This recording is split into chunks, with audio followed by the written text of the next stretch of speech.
Hi guys, आज के video lecture में अपन पॉलिनोमियल्स के इक्वेशंस की रूट को निकालना सीखेंगे। कैसे निकालते हैं, लेट्स फाइंड आउट।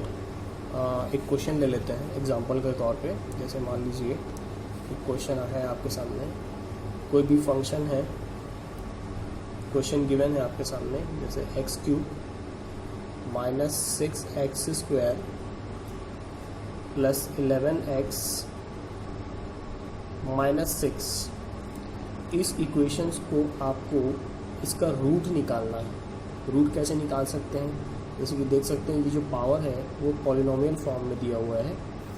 जो पॉलिनोमियल्स फॉर्म में है उसका हाईएस्ट रेट ऑफ डिग्री आपको फाइंड करना रहता है। तो इसी क्वेश्चन में आपको रूट फाइंड आउट करना है। तो इसका रूट कैसे फाइंड कर सकते हैं इजी वे में, देखते हैं क्या अप्रोच होगा इसका। जैसे मान लीजिए कोई फंक्शन दिया हुआ है ये इक्वेशन में, तो इसके x की वैल्यू में ऐसा कौन सा वैल्यू आप रखेंगे ताकि ये पूरी वैल्यू जो हो टोटल 0 आ जाए। जैसे मान लीजिए f की वैल्यू में अगर 0 रखता हूँ तो x की वैल्यू जो रहेगी वो 0 हो जाएगी, होगी वेरिएबल में। तो x की वैल्यू अगर आप 0 रखते हैं तो यहाँ से यहाँ तक ये जो इक्वेटिंग वैल्यू है 0 की पावर में 3 रखेंगे तो क्या होगा 0 माइनस 6 इंटू 0 0 प्लस 11 इंटू 0 0। तो ये टर्म क्या हो जाएगा 0 हो जाएगा, बचा क्या आपके पास माइनस 6। फिर उसके बाद आपको चेक करना है नेक्स्ट फॉर्म में, जैसे 1 पुट करके देखते हैं। तो 1 पुट करने के बाद जैसे 1 रखेंगे 1 power 3 minus 6 into 1 square plus 11 into 1 minus 6। तो इस ऑर्डर को आप चेक कर सकते हैं। तो इसकी वैल्यू क्या निकलेगी 1 माइनस 6 प्लस 11 माइनस 6। तो एंड सो ऑन, इसकी वैल्यू क्या निकलेगी आपको फाइंड आउट। तो इस जो वैल्यू है इसको आप क्या कर सकते हैं, बॉर्ड मास लगा सकते हैं। तो बॉर्ड मास के ज़रिए इस इक्वेशंस की वैल्यू क्या हो जाएगी 1 माइनस 6 क्या होगी माइनस 5 प्लस 11 माइनस 6 क्या होगा प्लस 5। तो ये दोनों वैल्यू कैंसिल हो जाएगी, तो फाइनल वैल्यू क्या मिली आपको 0। तो x की वैल्यू जब हमने 1 पुट किया तो वैल्यू क्या मिली 0।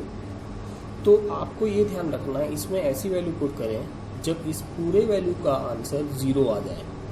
तो इस वैल्यू जो 0 आएगी तो उसी कंडीशन को अपन क्या बोलते हैं रूट। तो रूट क्या निकला, तो रूट्स आर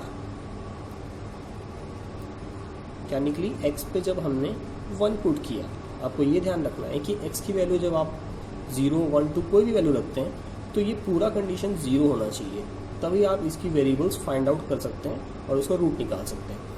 अब इसके बाद आप क्या करेंगे, जैसे 1 मिला आपको तो 1 यहाँ रखेंगे, एक ब्रैकेट ले लीजिए।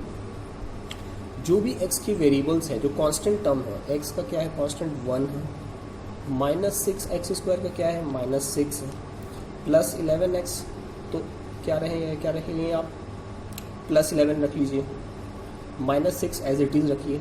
ठीक है, सिर्फ कांस्टेंट टर्म को यहाँ पे रख रहे हैं। अब क्या होगा, इस 1 से ये पूरे इक्वेटिंग वैल्यू को अपन डिवाइड करेंगे। कैसे करेंगे देखिए, 1 इंटू 1 करिएगा, क्या मिलेगा आपको 1 मिलेगा। एक ब्रैकेट ले लीजिए और एक लाइन खींच लीजिए, ब्लॉक बना लीजिए। ये 1 की जो वैल्यू रहेगी, ये वाली जो 1 है, इसको आप क्या करेंगे एज इट इज़ लिखेंगे, एज इट इज़। या फिर कोशिश करिए 1 इंटू 1 ना करके इसमें एक एरो कर दीजिए। ये 1 इंटू 1 ना करके 1 लिखिए यहाँ पे, क्योंकि 1 की वैल्यू x की वैल्यू क्या मिली रूट 1 मिली। तो 1 से आप पूरे वैल्यू को डिवाइड कर रहे हैं, तो ये वाली 1 की वैल्यू को आप एज इट इज़ लिख दीजिए। ठीक है, अब क्या करिए, इससे मल्टीप्लाई करिए। 1 इंटू 1 क्या होगा 1 हो जाएगा। अब इस वैल्यू को नीचे वाले वैल्यू से ऐड करिएगा, माइनस 6 प्लस 1 क्या होगा माइनस 5। फिर ये 1 की वैल्यू माइनस 5 से मल्टीप्लाई होगा, क्या होगा 1 इंटू माइनस 5 माइनस 5। फिर ऐड करिए 11 प्लस माइनस 5 क्या हो जाएगा ये 6 होगा। ये 1 इंटू 6 फिर मल्टीप्लाई करिए, क्या हो जाएगा ये प्लस 6। तो इसको भी ऐड करिए, देखिए क्या आएगी वैल्यू, लास्ट वैल्यू 0 आ गई। तो हमने क्या किया, इस इक्वेटिंग वैल्यू को जो रूट मिली हमको 1, पूरे ऑर्डर को अपन पॉलिनोमियल से क्वाड्रेटिक इक्वेशन में कन्वर्ट कर दिया, ताकि इसकी जो रूट है, जो पावर है 3 की जगह स्क्वायर में आ जाए, ताकि ईजिली अपन कैलकुलेट कर सकें। अब देखिए यहाँ पे 1 है, -5 है, 6 है, यहाँ पे 4 वैल्यू थी, 1 2 3 4, यहाँ कितना हो गया 1 2 3 4। तो ये वैल्यू को काउंट मत करिए, रिड्यूस हो गया 3 वैल्यू में, तो एक वैल्यू हमारी रिड्यूस हो गई। अब इन वैल्यू को आप वेरिएबल्स के फॉर्म में लिखिए। 1 को क्या लिख सकते हैं, x² लिख दीजिए, -5 को क्या लिखेंगे, -5x, 6 को लिखिए +6 क्योंकि प्लस के फॉर्म में, जो माइनस है तो माइनस में। अब इस इक्वेशंस को आप स्प्लिट्स कर सकते हैं फैक्टराइज की फॉर्म में। कैसे करेंगे, देखिए आपको ये फैक्टराइज की वैल्यू पता होनी चाहिए कि लास्ट वैल्यू टर्म क्या है, फैक्टर क्या है, 6 है, तो 6 का फैक्टर क्या होगा, 6 की फैक्टर क्या होगी, 2 होगी और 3 होगी। 2 × 3 6, 2 + 3 5।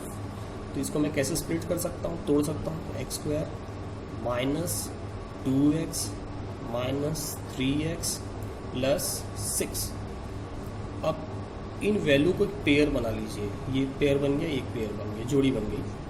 तो इन दोनों में से कॉमन टर्म क्या निकलेगा, x निकला, क्या बच गया आपके साथ, x -2। इनमें से कॉमन क्या निकलेगा आपके पास,